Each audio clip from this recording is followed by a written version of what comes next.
On December 23, 2024, President Biden made a significant decision. He commuted the sentences of 37 people on federal death row.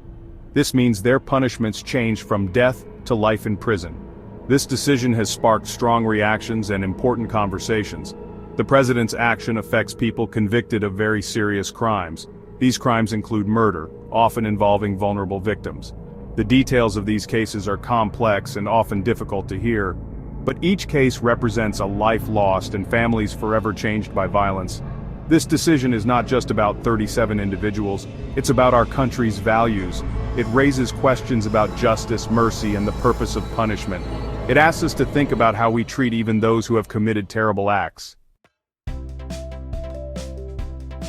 The death penalty is a deeply serious matter. It is reserved for the most heinous crimes, those deemed so terrible that some believe only death can atone for them. Opponents of capital punishment argue that every life holds value, even those responsible for terrible acts. Those who support the commutations believe that life in prison is a harsh enough punishment. They argue that everyone, even those who have committed serious crimes, deserves a chance at redemption. They point to the possibility of rehabilitation and the idea that people can change. Opponents of the decision argue that the death penalty serves as a just punishment for certain crimes. They believe it deters future crime and provides a sense of closure for victims' families. They worry that life sentences without the possibility of parole may not be a sufficient deterrent for future crimes. The debate over the death penalty is a complex one with strong arguments on both sides. It forces us to confront our values and decide what we believe justice truly means. President Biden's decision has ignited a firestorm of reactions across the country. Some people applaud the decision, seeing it as a long overdue act of compassion and a step away from the harshness of capital punishment. They believe that everyone, regardless of their actions, deserves a chance at redemption. Others express outrage and disappointment.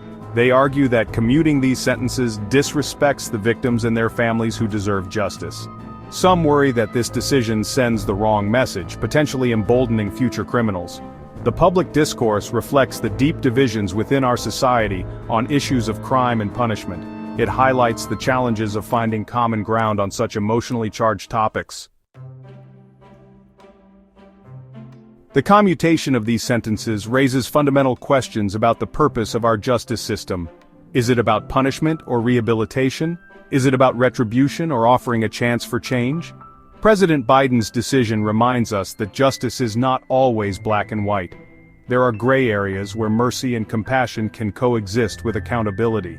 This decision will likely have a lasting impact, potentially influencing future legal precedents and shaping the debate surrounding capital punishment for years to come. It is a stark reminder that the pursuit of justice is an ongoing and evolving process, one that requires us to grapple with difficult questions and engage in respectful dialogue even when there are strong disagreements.